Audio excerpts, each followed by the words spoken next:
If you broke down every way to generate insurance leads, you'd realize something interesting. There are really only three buckets everything falls into. And once you understand how those three buckets work and how to use them together, you stop guessing and start generating leads consistently. In this video, I'll show you how to tap into the most reliable source of referrals that almost no producers use, how to turn cold outreach into something that actually gets responses instead of being ignored, and why free content might be the most powerful and most underused lead generation tool in insurance. When most producers get started, they're told to do one thing: pick up the phone and start dialing. And for a while, that becomes your entire world: calls, emails, maybe a few drop ins if you're feeling bold. But then something happens. You hit a dry spell and no one's picking up, emails are getting ignored, and you start thinking, is this just how it is? What you don't realize yet is that you're only playing one part of the game when the producers who consistently win are playing all of them at the same time. So let's break down the three ways to actually generate leads and how to use them together. Let's start with the easiest and most overlooked source of business. When most producers think about warm outreach, they think about one thing: friends and family. And look, that's a fine place to start, but it runs out fast. And if we're being honest, it can feel a little awkward too. There's no real boundary, and it's not exactly a scalable strategy. So what happens? Most producers burn through that list and then they abandon warm outreach completely. But here's the shift: warm outreach isn't just people you know, it's systems of trust that you can plug into. And the best version of that? Associations. I remember hearing a story from my mentor when he was getting started. He landed one masonry contractor as a client. Pretty standard deal. But that contractor also happened to be heavily involved with a local trade association. So by building a relationship with that one person, he didn't just win one account. He got introduced to an entire network of similar businesses. And over time, that association became a consistent source of referrals because he became the trusted insurance guy in that circle. That's the difference. You're not chasing individual deals, you're positioning yourself inside a network where trust already exists. And once you're in, that trust starts working for you. So instead of asking, who do I know? Start asking, what groups already exist where my ideal clients spend time? Trade associations, local business groups, industry networks.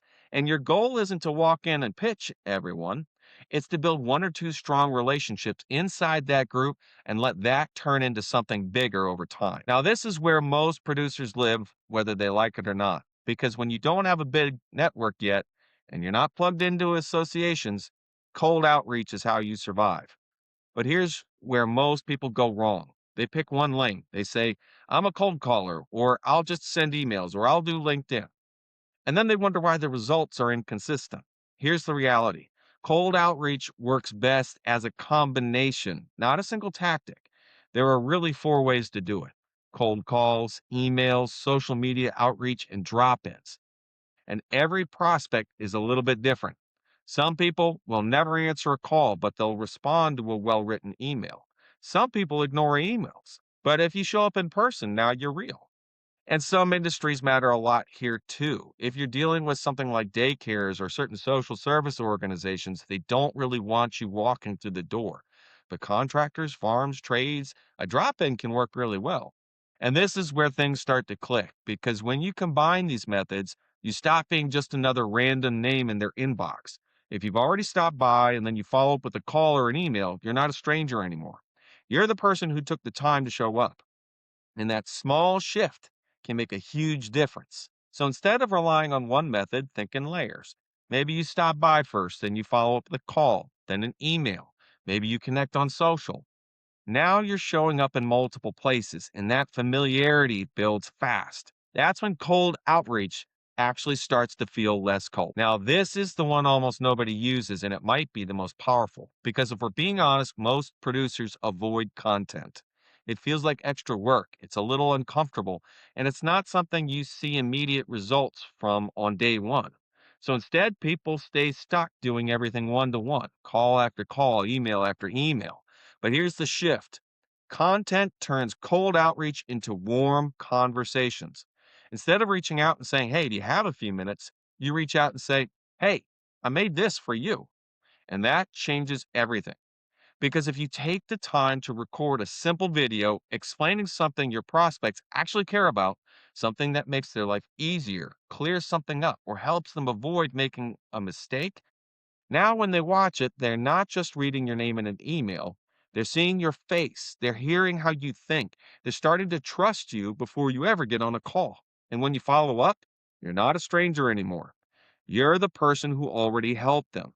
That's why this works so well. And here's the other side of it. Cold outreach is one to one. You can only make so many calls in a day. You can only send so many emails, but content, that's one to many. It's working when you're working and when you're not. Someone can find it at night, on the weekend, months after you made it, and it's still doing the job. So if you're looking for leverage, this is it. You don't need to be perfect. You don't need a studio. Just start by answering the questions you get every day. Record it, send it, and use it inside your outreach, because when you combine this with everything else we just talked about, that's when things really start to compound. Warm outreach builds trust. Cold outreach creates opportunities. Content scales that trust. And when all three are working together, you're not guessing where your next deal is coming from anymore. You've built a system that consistently brings them to you. But here's the thing. Even if you dial in all three of these, warm outreach, cold outreach, and content, that still doesn't guarantee your sales are going to increase.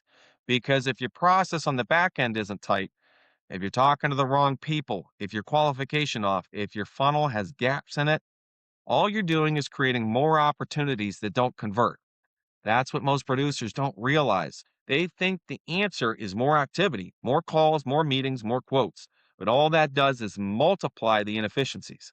So if you want to actually increase your insurance sales without working longer hours, you need to understand how your entire system works. Click right here to watch this next video where I break down how to diagnose your sales funnel, fix the bottlenecks, and start increasing production without burning out.